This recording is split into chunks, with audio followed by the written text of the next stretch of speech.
Reddit reports. Like, subscribe and hit the bell. What's a little known but obvious fact that will immediately make all of us feel stupid? Bothies.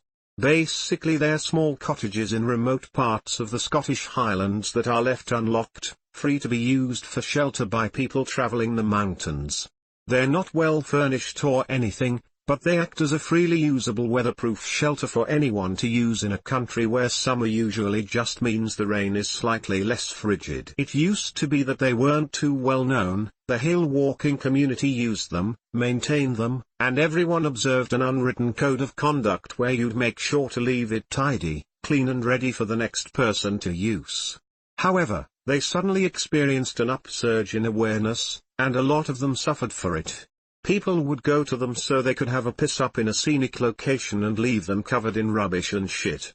Literal shit. They're normally refurbished from long abandoned houses and frequently don't have toilets, so they're equipped with a shovel to bury your waste. People seemed to think they were free holiday homes that they could just take over. Some people just vandalized them for the fun of it. As a result, they suffered quite a bit. They should offer shelter from bad weather and a safe place to sleep, but now you have a bunch of entitled, lazy assholes who go and wreck them. That's so sad. We have cabins like that up here in Alaska and the Yukon, but fortunately there are so few people that they are in good shape. Watch your words, or else it will happen to you. TBF, the masses aren't attracted to the backcountry of Alaska due to the dangers it presents. What Op described is exactly how a few cabins are like in my state as well. The huts closer to civilization are more damaged than the ones where you have to hike 10 miles in. Even with such a distance, I still find trash/damage left by hikers/backpackers as well. Greater than TBF, the masses aren't attracted to the backcountry of Alaska due to the dangers it presents. So what you're saying is that we should fill the cottages with bears, moose, and Alaskans. What an absolute disgrace.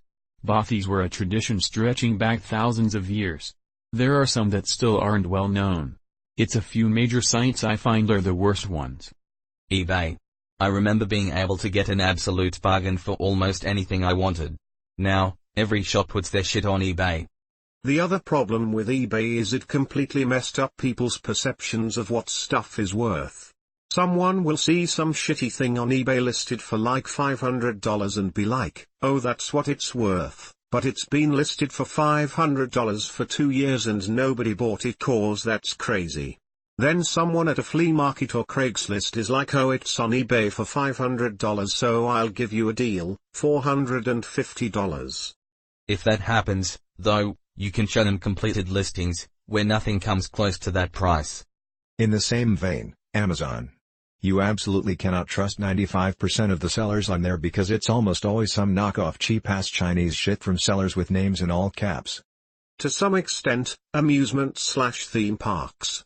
They have to be popular to justify building new, state-of-the-art attractions, but eventually get so crowded that you need to buy special passes and get on a ride in less than 2 hours and can barely even find a place to sit when you want to rest for a minute. I live near Six Flags Great America, outside of Chicago. Anytime I've gone in the last 10 years it's been a ridiculous mass of humanity. More rides than ever, but every decent ride is like a 2-hour wait. As a resident of Orlando, this crowded issue is more than just in the parks. Universal has plans to make this Nintendo theme park or resort that is massive, and the neighborhood right across has justified issue with it concerning the amount of traffic that will come. This city is a tourist trap and our infrastructure is barely hanging on with the growth and visitors. I live in Egypt and many of the most popular places are ruined by all the people there all year round. Yay, having a KFC right across from the Sphinx is a total WTF. Holy shit, are you serious? He did an episode of No Reservations once in Rome and didn't show any of the restaurants from the outside. If no one knows where the restaurants are, they won't be overcrowded with tourists and become inaccessible to the locals. Really respectable of him. That was parts unknown. The episode that the person you're replying to was talking about was No Reservations, the black and white Rome episode. I can no longer eat my favorite burger easily because of Guy Fieri. Edit. I feel I need to point out that I said I can't easily eat there. There is just a long ass line now. The food is still good. It's not ruined. Yep. Ate at a place that was on diners, drive-ins, and dives and my sandwich had part of plastic bag in it. I don't eat at restaurants featured on that show anymore. Man vs. Food ruined my favorite grilled cheese. They turned into a chain and threw away the quality they used to have. Is this Melton CLE because I feel you on that one? I refuse to eat at any of the chains, and you'd really have to sell me hard to go to the original. Yup. I live right down the street from the original, and it's not really ever worth the effort. Fucking knew it. What are the wait times like nowadays? I haven't lived in Cleveland for 6 years, but I remember shortly after that episode aired the place went from getting a table in 20 minutes at most during peak hours to a 4-hour wait. It was ridiculous. This was at the original location on Detroit Ave. You can walk into the one in Mentor and have no wait, even at dinner time on the weekends. Used to be packed all hours of the day when they first put it in. I went there too. But I noticed it was much more expensive than other ceviche places that were just as good in Cartagena. A bar near me was on bar rescue. They are inexplicably proud of this fact. I don't think it really increased business for them at all. Have you ever noticed there's a threshold where a song gets too popular and will live on with the memory of everyone thinking it was overplayed and annoying? This is why I hate Radioactive. 4 months straight, hearing it every morning and afternoon on the school bus did it for me. I'm waking up to ASH and dust. I wipe my ass and I slap my nuts. I'm breathing in my testicles. Oh. Despacito. The summer it was popular, I remember turning on the radio and switching through stations, and it was always on at least one. Still to this day can't listen to I Don't Want to Miss a Thing by Aerosmith. Fucking Armageddon. Oh God, remember that. Also, and I Will Always Love You. You. Whitney Houston. Finally, Celine Dion's Titanic song. Happy by Pharrell Williams, that grew old real quick, but will everyone keep playing it? You bet. I just hated that song. The chorus is way too long. It just sounds like a loop on replay. Paralyzer by Finger 11 was the poster child for this in the early 2000s. It was on at least once per hour on every rock station. Got to the point where I never wanted to hear it again. Ever. Like some artists purposefully pull their songs from the radio for exactly this reason. CeeLo Green did it with Crazy. Last year I did the Utah National and State Parks during the early spring off-season, and the measures they are taking to try to accommodate the massive number of visitors during the summer is incredible. Parking, lodging, sanitation, and safety are all becoming problems, and I hope that these places don't become victims of their own popularity. Arches really seems to attract people doing stupid, dangerous shit. The iconic delicate arch is like a magnet for morons who don't prepare for the trail, take risky selfies, vandalize and climb on things, and drink in places where there's 360 degrees of cliffs around you. They plead guilt to criminal mischief, which in Utah can carry $300 up to $5,000 fines and jail time. They also lost their positions as Boy Scout leaders. They were Boy Scout leaders. WTF? I am an Eagle Scout. One of the principles we learned in Scouts was to leave no trace. Was this troop just looking at that principle as optional? What the literal fuck? Scouts are people and some people are arseholes. Don't let that discourage you though. There are plenty of Scouts who do live by the principles. Huh, that's interesting. Cool. A great read and proof that popularity ruins everything. Everything.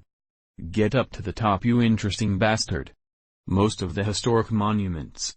The amount of markings all over them makes me sick. There is graffiti left by Roman soldiers and Napoleonic soldiers in Egypt, which was pretty neat to see. TBH. Given enough time, graffiti becomes a part of the historical landmark itself. It's a catch-22 caused by an attachment to our own time.